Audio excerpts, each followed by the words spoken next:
You're tuned in to the MtG Cable cast, where they cover Magic, the Gathering finance. All right? You don't know about it? You're tuned in right now and get ready to learn some shit. Buckle your seatbelts and light a blunt and get ready for the MtG Cable cast. Starring Reptar and Thirsty, them onion head motherfuckers. Alrighty, guys, welcome to the newest episode of the Cabal Cast, and this time we're doing another event retrospective, but this time for Magic Cons, what they feel like, what the setup is, how they compare to actual cons, and kind of how they compare to like old GPs. Yep. So with that, let's take it away. Yep. So first and foremost, the MagicCon basically has supplanted what seems like the Pro Tour. So the Mythic Fests, is that what they were called under that system? Yeah. So that it kind of steals... Or Magic Fests with Mythic Championships. Yeah, that's the one. Whatever. Yeah. So it kind of steals that limelight, but it feels like they were ramping up for it with the Magic Cons prior to pandemic. Learning a little bit, seeing what they could get out there in a timely fashion, and then build up. And something that you brought up before the cast last week that really kind of sparked a series of questions that I wrote out was actually the schedule, because the schedule for me was very reminiscent of an actual con and less what we were seeing, less the GP style events. Yeah. And that is because, they're setting up a much more involved stage, a much more involved play area, and I don't even know what you want to call the photo op stuff where they had the statues. And, Watley's Raptor and the Weatherlight, and then Professor Onyx's room. Yeah. Or whatever, right? And the schedule that you told me starts on Wednesday. Now, yeah. Right? It's interesting for sure. Yeah. So, seeing that this started on Wednesday, when previously it eventually extended to early Thursday mornings for GPs. They got there before the changeover. Yeah. That gave you limited time, and WotC really was hands off on these events. It was up to your pastimes, your Pez, your channel fireballs to set these events up ahead of time. But as WotC was actually, and Hasbro was at this event early to set up, like a larger convention, there was no traditional day zero for a vendor, right? Because there was no Thursday like you're used to. You got multiple days to set up and settle in, right? That was in front of you? Yeah, so it was interesting. So first off, the setup is a partnership between WotC, Hasbro, and ReedPop. ReedPop handling the convention logistical stuff, basically, because they know what they're doing. Yep. So it was really weird because the original email basically said, hey, setup is Wednesday. You have to be set up. And then later the schedule came out and it's oh, well, there's also a ton of time Thursday. And basically what they said was you have from 9 to 5 Wednesday, Thursday to set up. But Thursday you can be in the hall setting up till 7. Yeah. And it really did feel a lot more like a traditional con, like a Gen Con or a Dragon Con or a Comic Con, because showing up Wednesday, ReedPop and Hasbro were still setting up the photo op stuff. Yep, they're doing the scaffolding work and doing all that stuff, yeah. Exactly. So they were getting all that set up, and it was really interesting because they did that throughout Wednesday, and then Thursday you get there. And between the time you left Wednesday and the time you got there Thursday, some gnomes must have finished it, because everyone was out of the room, but the stuff all got completely built. And at that point, it was really just the vendors getting their stuff set up. Mm-hmm. And that's when the artist area started to take shape. And the stage started getting set up. And the fascinating thing was, and I'm sure we'll touch on hall setup at some point. So one half of the hall had a bunch of vendors and the stage. And Thursday, they were doing sound checks. Oh, so okay, yeah. Gavin was up there reading off of cue cards, basically walking the stage, trying to see how the sound mixer worked. Some of the photo op stuff that they had a Shivan Dragon setup that roared periodically, and they were testing volume on that. They were testing audio of, announcements through the room. Mm-hmm. And it didn't really feel like a Grand Prix or Magic Fest on setup. It did feel like a traditional con, which actually kind of gave me a little bit of positive hope and pause that maybe they're figuring this thing out. Yeah. So with the 2 days there in advance, Wednesday and Thursday, like, did that change the travel time at all? I know you're technically in region for that, but other people are going to fly in, right? And most vendors used to fly in for a Grand Prix or a Magic Fest either late Wednesday night, get in, crash, or early Thursday morning to get their booth set up, then walk in Friday morning and stock the cases. So there were a few vendors did it different ways. The people that palletize everything, like Tails and 95, they had their stuff there Wednesday. Yep. I, along with Level Up, we flew in Thursday, got set up, got it good to go. And it was basically, the island vendors were there Wednesday setting up. The people the VIP island vendors that were in the other half of the hall. The other vendors seemed to set up on Thursday with one exception, and that was because none of their supplies arrived by freight. FedEx delayed it for some reason. And it was supposed to be there Thursday, but it wasn't, so instead they set up everything Friday morning. Yep. But yeah, there was a little bit of change to it because it was basically, hey, look, if we have 2 days to set up, and we are literally just setting out cases and tablecloths, we'll just show up Thursday. Yep. And then, some of the people that showed up Wednesday, they finished setting up and they took Thursday to go to the Mall of America and check out stuff like that. So yeah, being a vendor like this, a tabletop vendor at Anime Boston, at PAX, at ASEN, it's always felt different for us because we get stuck in the same line of traffic into the room if you're able to drive in at some of those events that everybody else does, but you're set up in 2 hours or so, and everybody else is still there building their cube wall to put infinite shirts in, or their pop stands, or whatever. It's a very different life, even if you are wiring your booth and you're setting up your buy stations with lights, with laptops. It is a lot faster for us to be in and out. One of the things that we talked about, and we'll see this when I bring the image up later, is that for the move-in schedule, it ends at 5 p.m. And then there's a footnote on this that exhibitors may continue to work on their booths until basically hall closing. And there's an amount of time. There's a difference there. When I was working at Anime Boston, because it was drivable, we would basically get there at well before the hall closed. But what we would lose time on was setting up the booth before we could actually work with the union to get additional tables if we need them.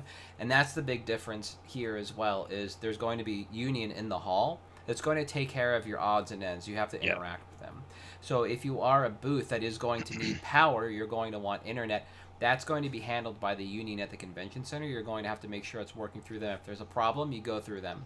So yeah, you do want to get there early enough on Thursday, but getting in there on Wednesday, unless you're pallet shipping or you do have some kind of grand setup like we talked about in the past, Wizards Tower took 95's TV setup to an extreme and set up scaffolding and put TVs on the top facing down, and that takes some time and some prep work to do. So there's no need to be there that early. But the earlier you get there, the more you get to interact with the union and make sure you get what you need. Sometimes you don't even get to move your tables too much, like change the facing, without the union. Yep. So that's also big to know. And so you guys were just whenever on Thursday instead of flying in late Wednesday. You could come in midday or what have you. And so not a whole lot changed then, really, for somebody who wasn't a VIP vendor. No, not at all. The big difference with this compared to previous events is the venue was charging for chairs and tables. Yes. And it was $150 a chair. So what some people did is they just went to Target and brought in chairs. Yes. Other people bought nicer chairs and donated them to a local game store.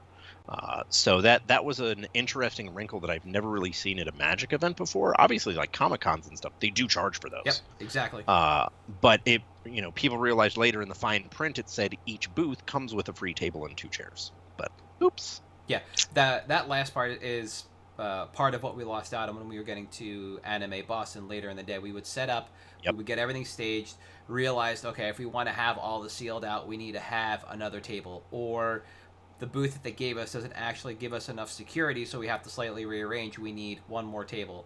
Union's gone. We can't even get the price on it because it was only in the contract that we got the 3 that made the facing for our booth and then a floater for the back. Like, or we need more chairs, and this isn't a Grand Prix or an older MagicCon where one of your booth elves can just go walk out onto the floor, grab one and bring it back. Yep. Yeah. And then it just gets replaced by somebody later on. So that's actually really interesting to see. I'm going to bring up the timings now for this because the next question is based on some of the verbiage here. So when we look at this now, we're looking at the exhibitor hours, and there's 2 different sections here. There is one section for the exhibitor reg hours and another section for the exhibitor magic marketplace hours. And so I was curious what the difference between the exhibitor regular was and the exhibit marketplace. So the side of the hall with longer hours was inside the tournament play space area. The shorter hours were where the stage was. It was where the artist alley was. It was in the other half of the hall that closed a little bit earlier. Okay. And they were really strict about timing with that. And that wasn't the venue. That was Reed Pop. Okay. Evidently, they are very stringent about, you're going to be here from this time to this time. We expect you here now. We're not allowing people to pack up early, etc. Yep. And that was basically because they'd marketed, and the people that paid more money got to be in the room that was open later. And, it went until I think it was like 11 o'clock. Mm-hmm. Most of the people I talked to said it was from 7 to 9, really good. After 9 o'clock, it kind of died down. And part of that is, hey, it's a Midwest event. Like, that's just how it is. Yeah.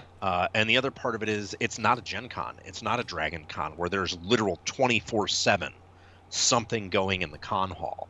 And I think that played a big part in it as well. And as far as like vendor type, it wasn't different. It was literally just the people that paid to be there for the extended time periods. And I guess vendor type, they did get bigger islands. Yep. Because they weren't just an 8-table island, they were like a 10 or 12-table island. Okay. So what about you took a photo of the Magic Craft, the WotC store, basically. Yeah. Right. What hours was that subject to?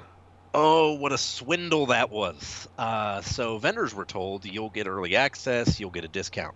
Didn't happen. No. If you paid for the VIP Black Lotus badge, that opened at 10 a.m.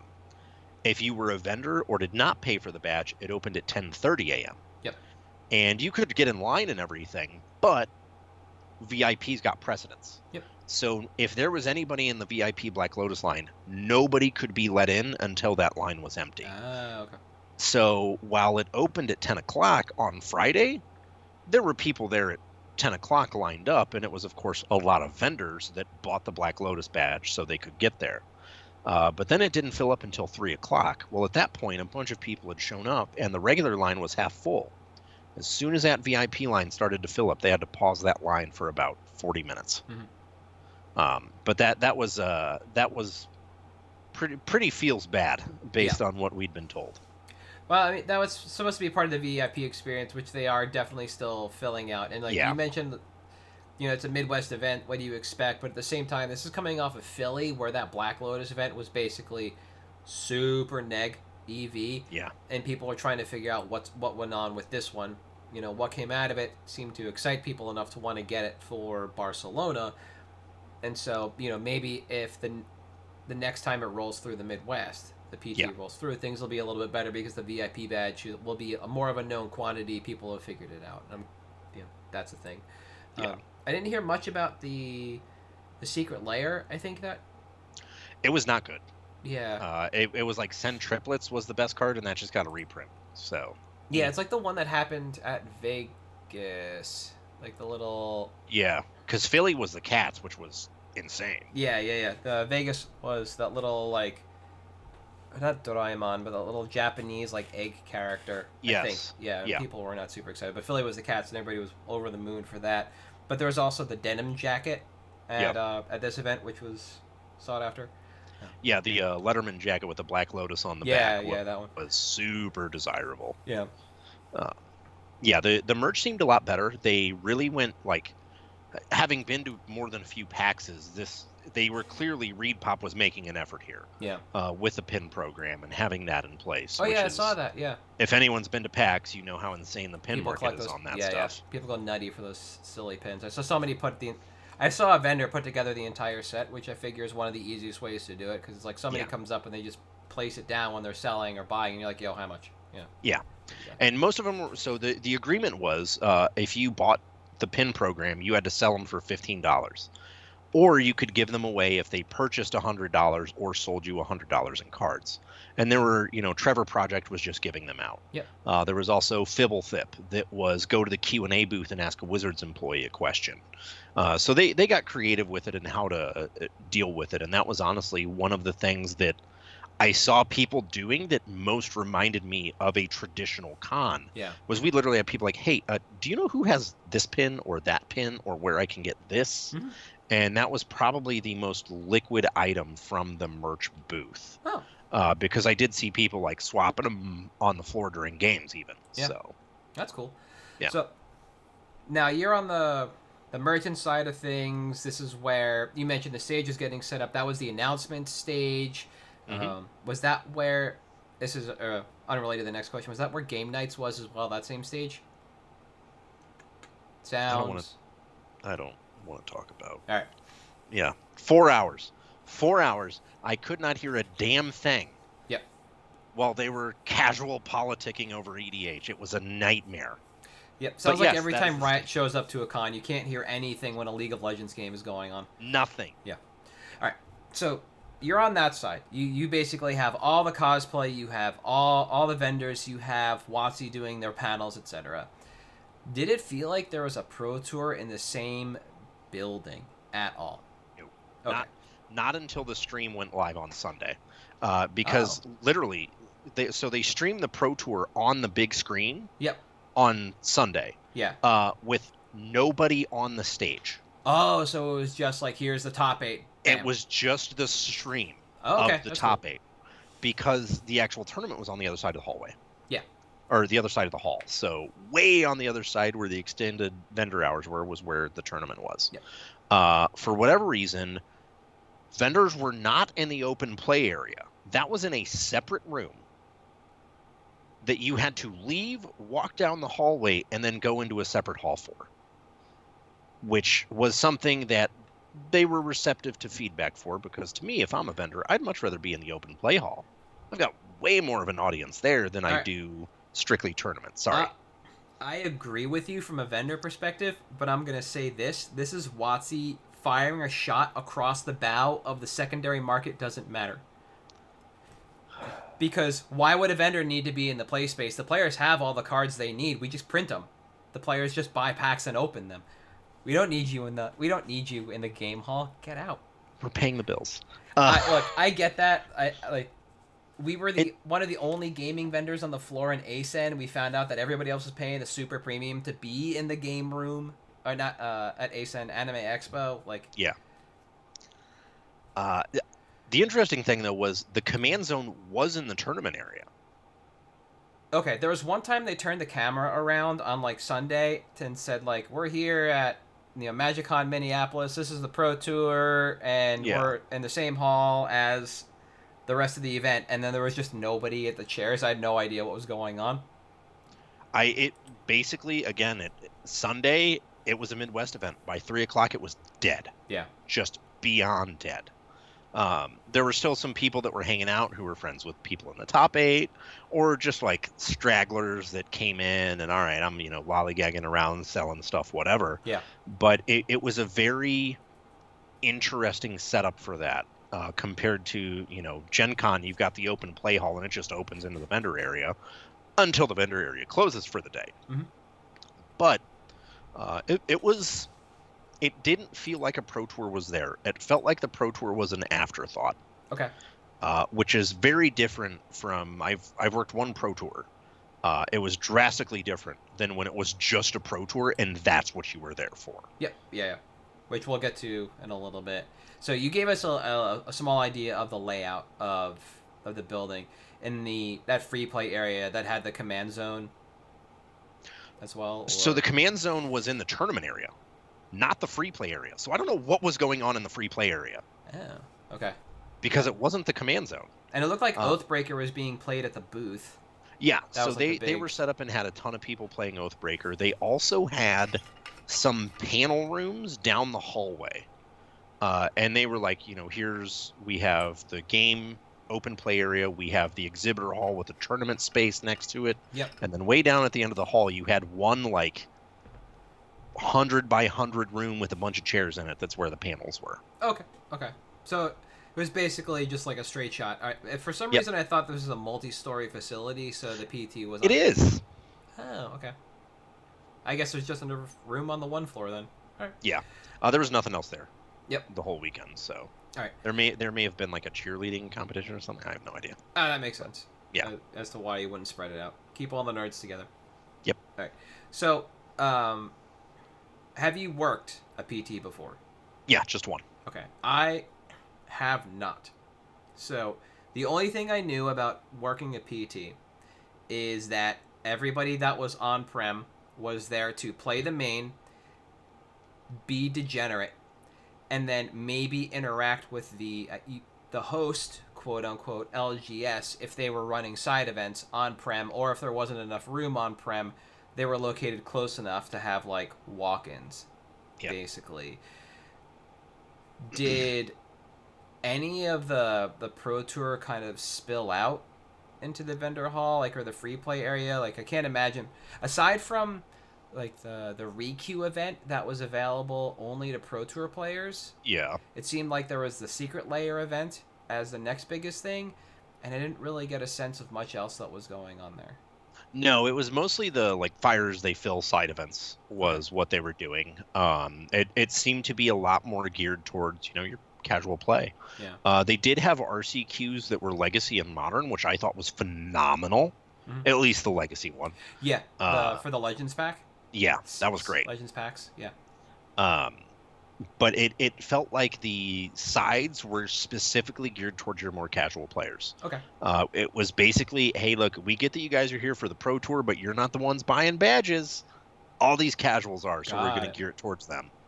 Okay, so it was more like the Saturday events at a MagicCon or Grand Prix than a Pro Tour. So that's kind of a huge rift then between what we did have in old Pro Tours and now. I mean, I'm sure there still was degeneracy, but sure, yeah, that might have just happened offsite. Yeah. Now, do you, the Pro Tour hall effectively closed when they were done, and with the different rooms that were available, do you have an idea of when, the free play area closed versus the actual, con halls? So our side of the hall closed at 7 o'clock, and all of the panels were done by then. Yep. So our side and the panel room closed at 7. The Pro Tour hall was open till 11. Now, the way it was set up, when you leave the vendor hall, you just go straight out. Yep. You don't make a right, you don't make a left, whatever. And when you're walking out, the open play hall is to the left. Now, I don't know what time it closed, but I know there was not a stream of people pouring out of there at 7 o'clock. Now, whether that means they'd already left to go get food because they were the real winners of the event, or because they were still in there playing, I don't know. Got it. But I don't think it closed at 7. Okay. And based on your comings and goings into the room, did it have that Vegas feel where people were just jamming games wherever, or? No, it was so. I mean, they even had bomb sniffing dogs when you walked in. Yep. So security was pretty stringent, and right outside the hall was an open space, and the only stuff in there was literally an ADA queue to get in, where they had a separate line set up for people who were ADA. Yep. And I didn't see a lot of stuff going on in the hallways. I think that's because the open play hall existed. Yes. Yeah. The one thing I did see going on in the hallway is, and you've vended enough events to know, that finding out where the good bathroom is the most important part of being a vendor. Oh, yeah. So up on the second floor, there were 3 restrooms that nobody touched. I would regularly just see vendors up there eating their lunch in absolute perfect quiet. Yep. It was amazing. But that was really the only thing that was going on outside of the halls. It seemed like they'd kind of, since Vegas, and this was something I spoke to a couple staffers about, they were like, hey, look, we're like, Wizards has their request for what they want for the event. ReedPop has their expectations. We're just kind of communicating and figuring out how we're going to make it work for the both of us. Yeah. I don't know if anyone went to the early Penny Arcade Expos. They were not particularly well run. Nope. Compared to how they are now. So it seemed like, Vegas was obviously not particularly well run. It seems like they're getting their ducks in a row and figuring it out as they go, which is really all you can ask for. Yeah. So Because this is like fairly unique, where the primary focus of the event is a playing card game, not trading cards, or i.e. sports cards, and that kind of event. It's not video games. It's not, and it's one specific game too, Yeah. not just all TCGs. Not a potpourri. Yeah. Yeah. That's actually a good point too. Okay, so heading out of the event, since you mentioned that, the hall closed officially on Monday at, I guess, 10 a.m. That was exhibitor move out, 8 to 10. Yeah. So the question I have here is, did that make Sunday feel any different as a vendor, seeing as you didn't have to pack your shit and go? So you did have to pack it. Oh. You didn't have to take it out. Okay. ReedPop for our side wanted everything, and this was another one where they're like, look, you have to stay till 7. Yep. Then you pack your stuff up. Okay. Of course, vendors started peeling before then because it doesn't actually matter.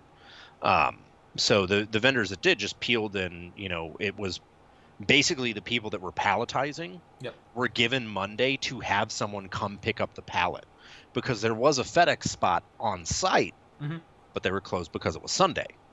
So since all of that stuff was closed, they gave the window Monday morning for people to come up and have all of their stuff picked up by whatever freight company they were using to ship it. Okay.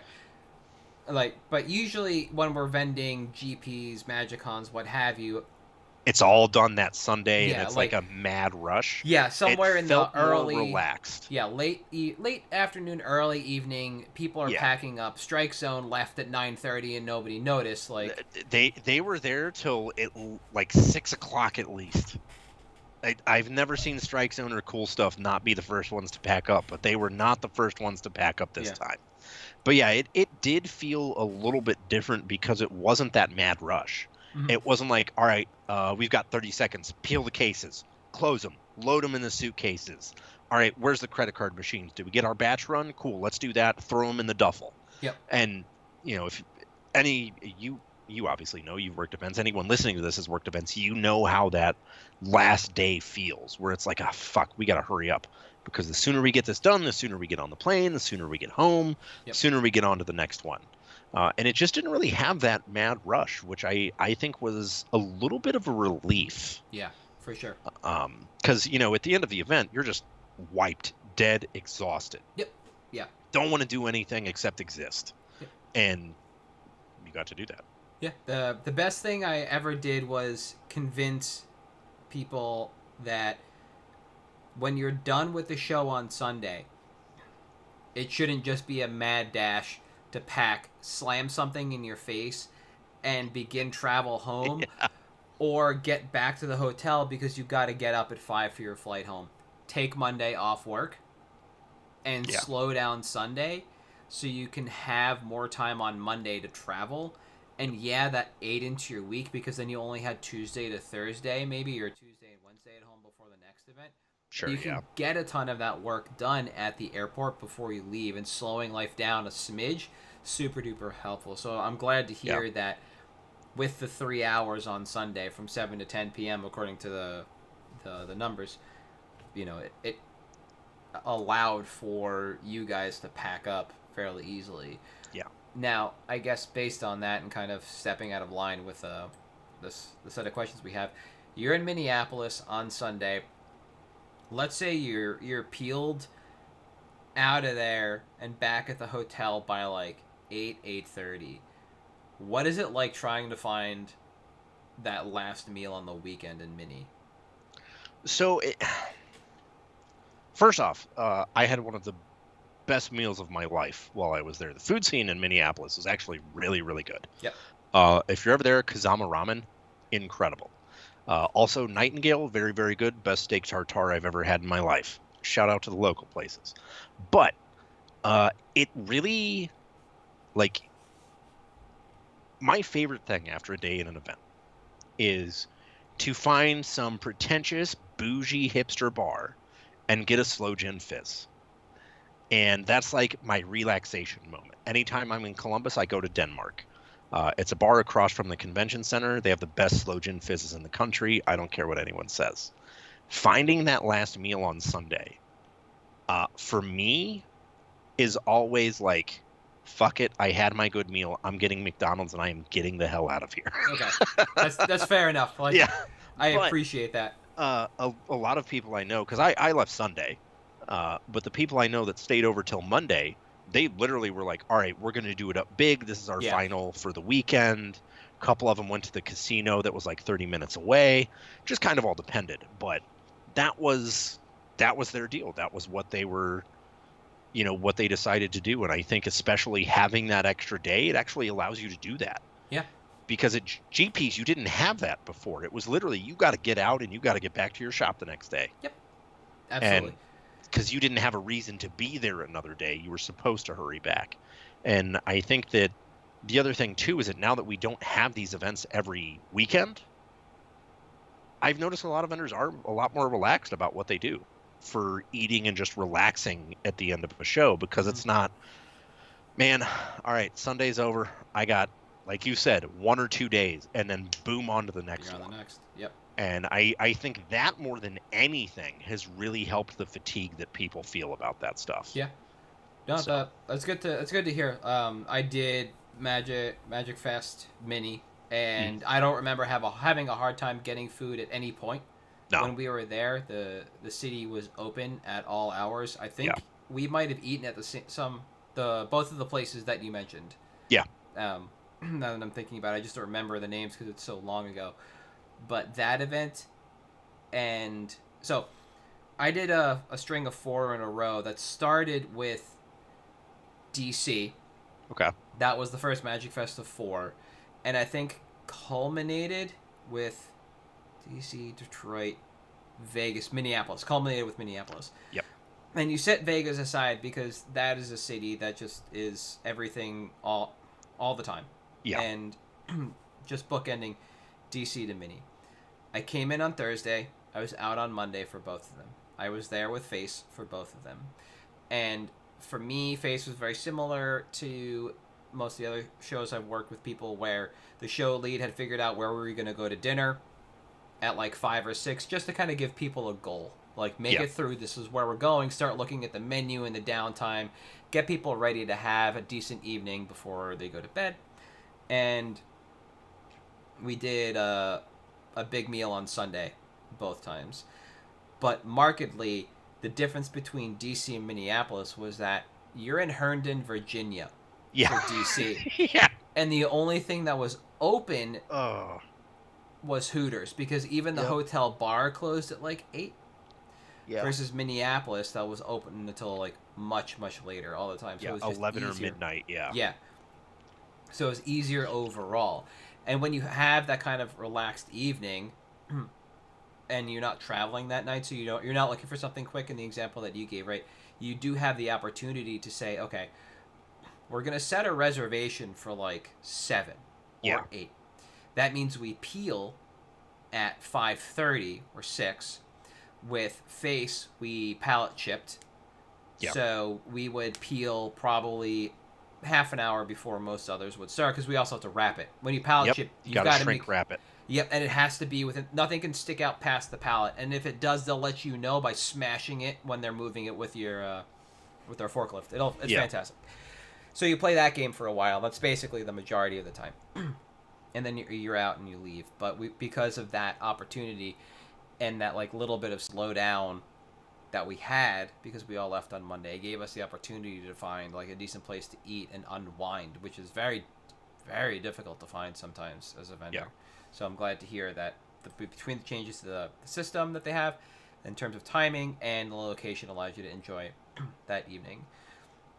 Now, you mentioned this a little bit because we've talked about it in regards to timing of events, and because this isn't an every week thing, if you did, I mean, we only get one a quarter because they're Pro Tours, but if you did them, like, the fatigue for this wouldn't be the same that you would have felt if on the Grand Prix grind. Let's say you did Grand Prix like twice a month instead of every weekend or every other weekend like we were when we were grinding. Like,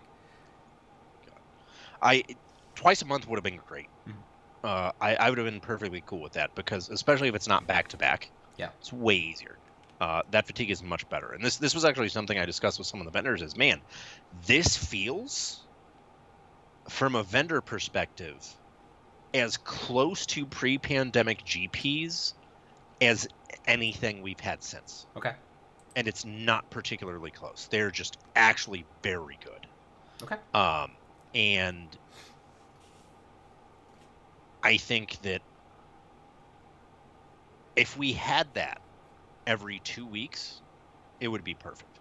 Okay. Absolutely perfect.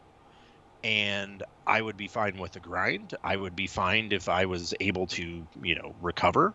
But the thing is, the reason these events are so good, and I think this is just a change in, like, the Magic clientele in general, is that, like, it's because people do go to this as a destination. This is something that they just like to be able to do. They plan around this. This is a destination. This feels like Vegas, but it's not in Vegas. And I think that's really what made it so good, was that people planned around this. They had to. Otherwise, they couldn't do it. Yeah. And that, we were talking, and it's like, as much as we would love to have these more often, they wouldn't be nearly as good if they were more often. So, yeah. So, then, I guess follow-up would be, if these at the rate they're going, you can't run your business off of them the way they are. No. But are they good enough that if you have the ability to, as a vendor, solicit for a spot, you should? Yes. I absolutely think that anyone that can get into these should get into these. Yeah. Yes. And I guess further follow-up, do you know the process for the solicitation? And if you do, is that something that we can talk about, or is that... Yeah. So you just go to the MagicCon website. Yep. And there's basically like a contact us, and you just go there and like, hey, let's can I be a vendor? Okay. And they'll solicit the vendors, and obviously priority is given to bigger vendors, whatever. That's the one unfortunate thing, is they don't have the same, like, local booth that Channel did towards the end, right? Where it was like, hey, we're going to try to spotlight some LGSs and give them some help. That doesn't exist, unfortunately. Got it. Okay.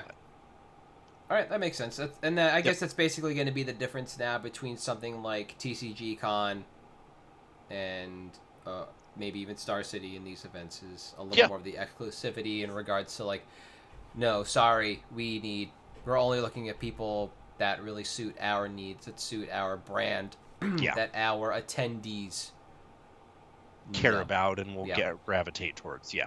And this is, the one difference between this and like a Star City is Star City now doesn't care if you sell non-Magic stuff.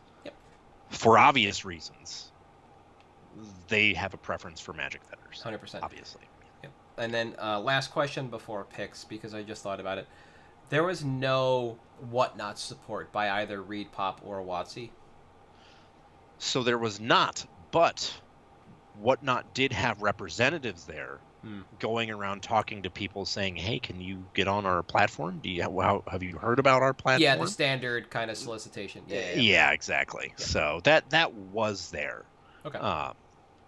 Naturally. But that is, I think, just a reality of any event you go to at this point, is like Whatnot for the time being is here to stay, and that's just not going to change.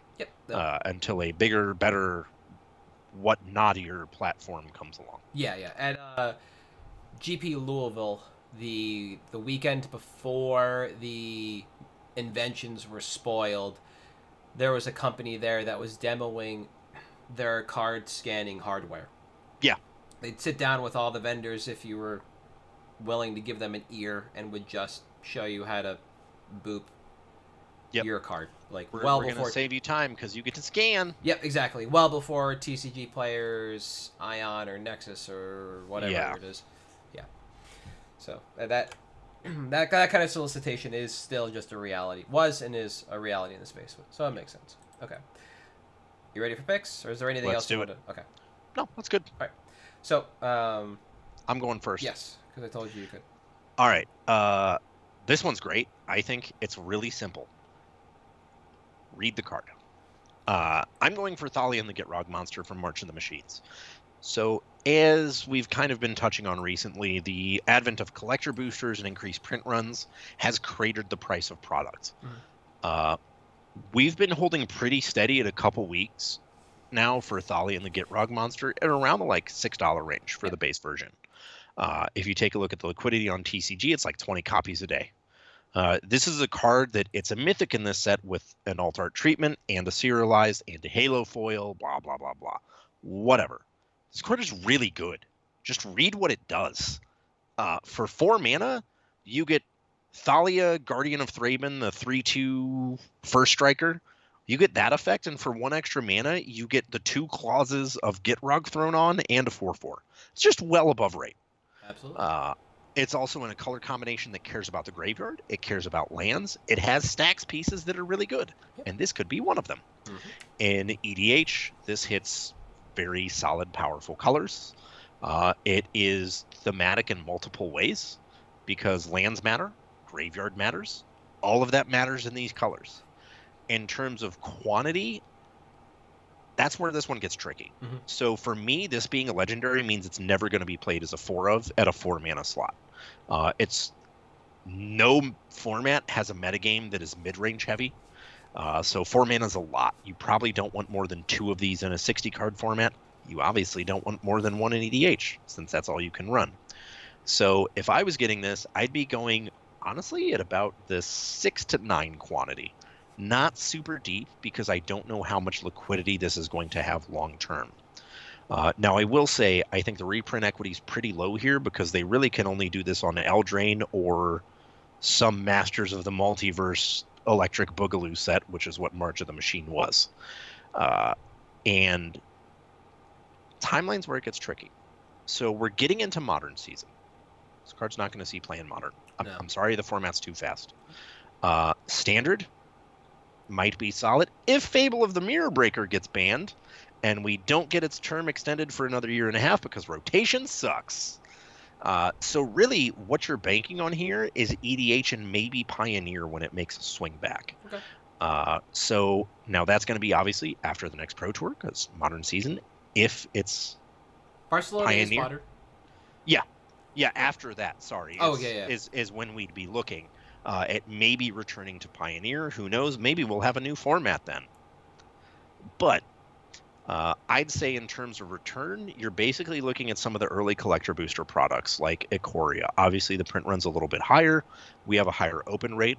But some of those alt arts and full arts held really steady for about a year to 14 months before they started to appreciate. Yeah. I'm not going to cite the Triomes because I don't think those are a good example. Those are lands. That's a totally different beast. But some of the legends that got like the comic book treatment really started to appreciate after about a year. And I think that's where we're looking at this one, which is why I'm kind of a little bit more hesitant to go super deep on it. Got it. Okay. Just because at this price point, is it really something you want to park 12 copies on for a year? Probably not. Also, throw it in a box and forget about it if you get, 6. That's probably fine too. I just think it's a really solid card. It's something that there have been a lot of mentions about in EDH. Anecdotally, locally, it's probably the most requested legend from March of the Machines for us at the shop, which is another reason that I was like, well, if I think it's good and people are actually looking for it, maybe it really is good. So just solid all around. And this is, I will admit, a purely speculative pick based on the power level of the card. And the fact that it's in colors that lend themselves to casual EDH. Mm-hmm. competitive EDH with combat, because Gitrog was a tier 1 CEDH list for a very long time, and this gives you a little bit more in the way of stacks options that you can use. Yep. So I think this is just a very solid card that's really flying under the radar for a set where people are chasing cards that aren't this. They're chasing serialized cards or alt arts. And I think this is one that you have a really good opportunity of, worst case scenario, just sitting at like the $5 point for a while and then dumping it what you paid for. Yep. Yeah, I like the card overall. Every word on this is just another notch that is above rate for what you're paying. Just one in an Abzan gets you so much text, it's ridiculous. Yeah. I like this as a commander because it does take the Thalia stack and the Gitrog stack and brings them together under one general that might be a little less assuming and a little less like hated at the table. Yeah. It also gives you a stacks effect at the commander level that isn't overbearing like 2-mana Thalia could be, or Heretic Cathar at 3. And I think this makes it a little more palatable in that regard. So it makes it a little more popular choice for that kind of stuff. As far as CEDH is concerned, again, I default to you on that. I assume this is good enough to see play there, especially like you mentioned, It brings a lot of powerful cards together, so it allows you to be really redundant and get what you need going early on. Yep. I can't imagine it's too difficult to put together the Abzan wedge in CEDH quickly. And thinking about constructed, it is very difficult to see this live in standard alongside Shieldred. It doesn't seem like the support to play Shieldred alongside Thalia and the Gitrog exists in terms of colors. Yes, the lands are there, but I just don't think the cards around them, those two, are good enough.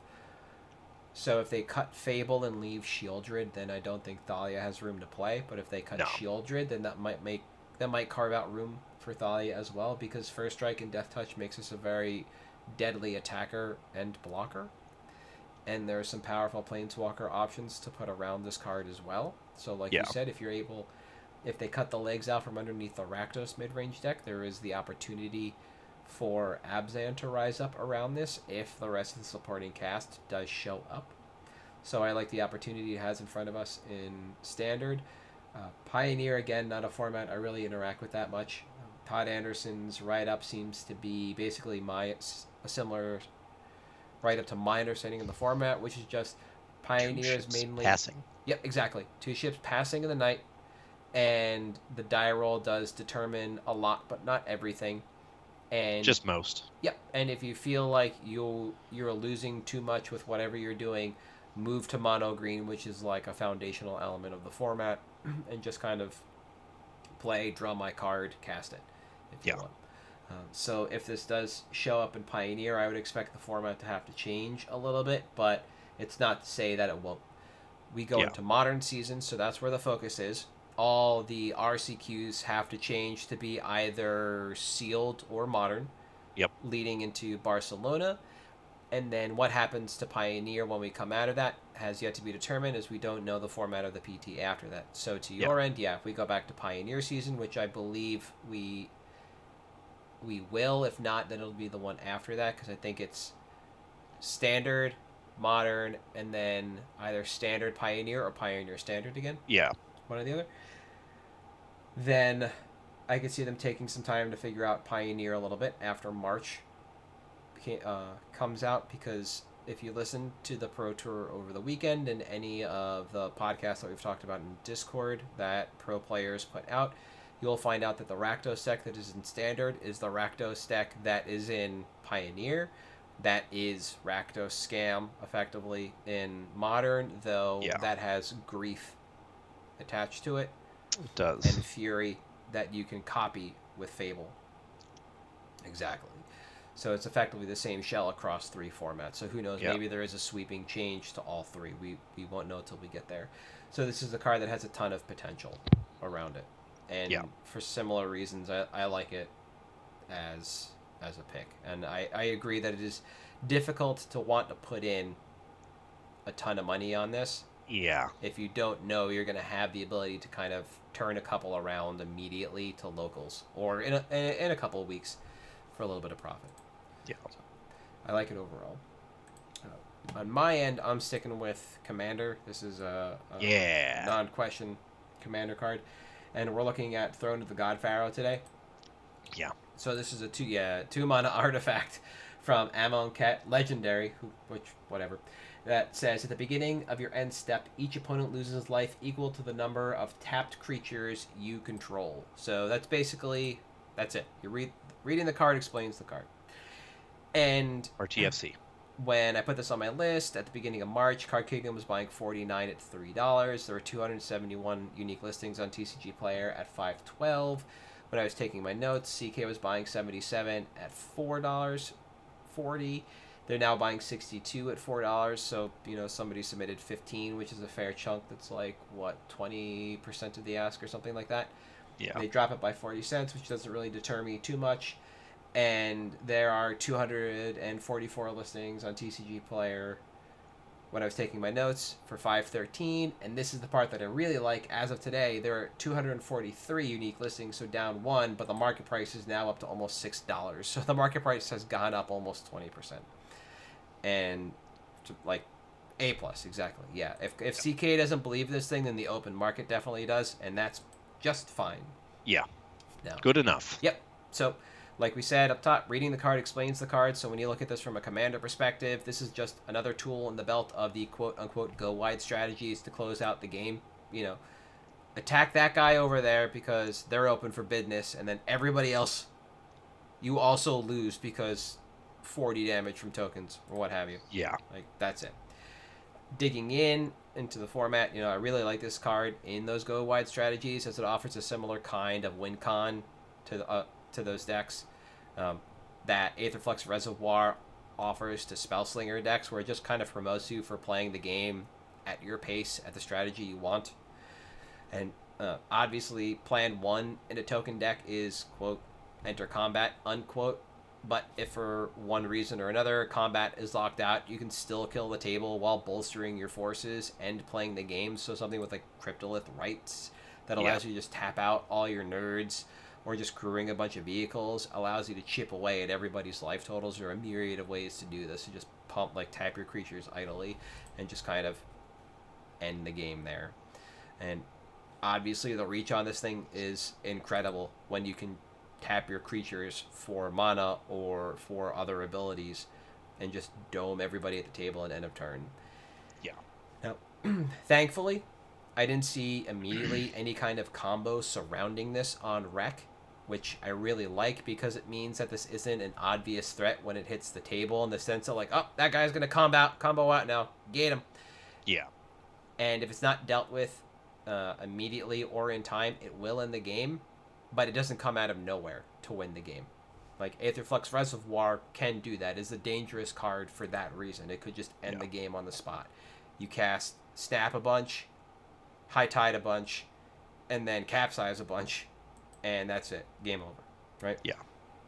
Yeah. The part about this that I like the most isn't the fact that it's color agnostic because it's an artifact, but more the fact that there are quote-unquote go-wide strategies that involve every color within the game outside of literal colorless decks. So, yeah, cool, it's an artifact. That's great. It goes into every deck. But all 5 colors also have go-wide strategies that can support this. I think that's way better. Because sometimes when you look at this, like the Azor deck is left out. Nope. There's still like the bird theme. Or you move an Esper and you got knights and stuff. There's opportunity here through all color pairings that I could see. And initially, or not just initially, I still kind of have this little bias that this would mainly be hard locked to Selesnya, or is it? But instead, we're seeing people paint more in broad strokes, like with mono red tokens, with Simic. I mentioned like Azor, so Bant decks on top, stretching that out. We're seeing Boros tokens. And Esper, like I mentioned, the Knights deck. So this gives us a fairly broad appeal across an aforementioned casual strategy, which is fantastic for our target audience, which is going to be more casual players. And the timeline on this is also a little interesting because I brought up the stocks graph, and if you noticed when you saw it, there's like 18 months worth of plateau. Yeah. So the recent, because of that 18-month plateau and a recent uptick in activity in price, it looks like the floor should be resetting pretty soon if the albeit small demand does stay steady. And this card should start moving up in price, not by cents, but by like dollars in a little over a month. So that 90-cent jump that we saw, that was one of the hurdles I noticed when I was looking at this. That, like, it's odd how this card just sells, like, right now for $6, and then the next is almost immediately $7. It's not like $6 to $6.25 to $6.40. Yeah. It's just 6 to 7. And then similarly, 7 to 8. And we're going to see this kind of stepwise movement that exists on the stocks graph. If you dive in like real tight to the right, it's not worth me bringing in because it's just this little blip of a blue line, but it's there, the stepwise motion. I do like the movement that we saw on the CK buy list, seeing it jump in both by quantity and price by about 1.5x, and I hope that this does increase in like the next couple of months because that means they do believe in the card. That drop in price that we did see of about 20% when 15 copies were sent in, or 10%, when 15 copies were sent in, does tell me that they do still believe in the card, but not as much as I would like. But if we see the increase there, then I think we're going to see CK kind of buy in whole ass. So if I'm going to buy in today, we'll definitely be able to flip into the open market. I think in about 3 months for just absolute profit. And if we see CK's numbers hold, then I think we can move into buy outs in about 6 months if there isn't a run on this card in the interim. And a run on this card in the interim would take it from, like we're seeing here, $6 to $7 to $8 very, very quickly. And when that happens, one, we can't buy in anymore, and two, it just kind of creates this artificial inflation that CK might just not move with. So you got to try and sell back into the open market at $8. And I think it's going to be possible. I think this is a card that is worth that much, but it means we've just missed our threshold to buy in. And if, like I said, if CK lags, then that just means that they don't believe in it like people who are buying from TCG Player do. I think the really interesting thing about this is we just got some support for this card in Convoke in completely abnormal colors.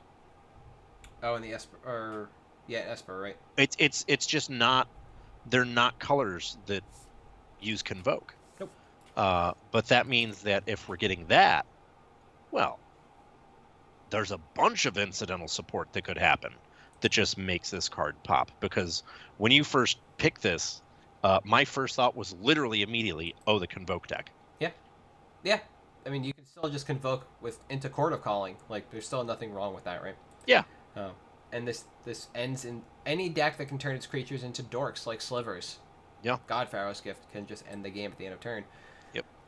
Reprint Equity, this card is locked to Amonkhet in an unquestionable fashion. Yeah. Thus, I don't see a reprint, and it's important to a part of the story that's quite dead and gone, meaning we wouldn't see it return if and when we did go back to Amonkhet.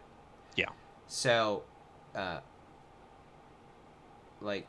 with noting that, the fact that it only costs 2, the fact that it's color agnostic, and its appeal for casual strategy do mean that it is a reprint target for a commander deck in the future, but I don't think that's going to even impact our timeline. But that's really the only place it's going to put it.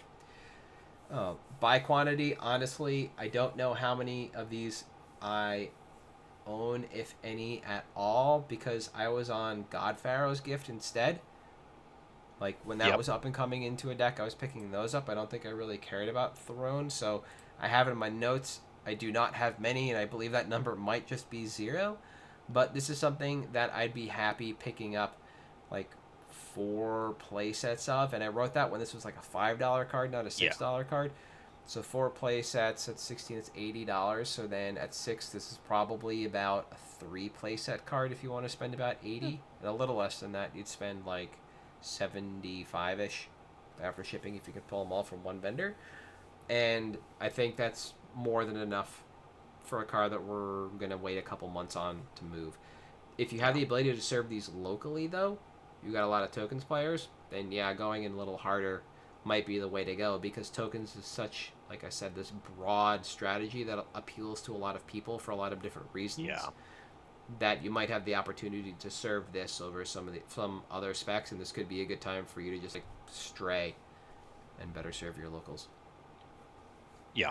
I think it's great. Especially the reprint equity being tied the way it is to Amonkhet, which, I mean, let's be real. We're not going back. No, well, yeah, and I don't think so, because it's like the end, effectively the end of the universe, or the beginning of the end of the universe as we know it. That's one. And then two, if this is in reference to Nicol Bolas. Bolas was the God Pharaoh. If Bolas is ever let out of Ugin's mind prison, I don't think he's going to sit on that throne. He's going to kill Ugin and then sit on Ugin, and that will be his throne. So it'll just be a completely different card. Like, I just don't think there's going to be, even if they went back, like retcon the retcon of the retcon, and to go back to the story, I don't think there's any way a card that is thrown of Nicol Bolas is going to look anything like this. No. So yeah, that I was racking my brain to figure out where we were going to see this, and it still seems even too narrow for a commander deck. Yeah, it's just so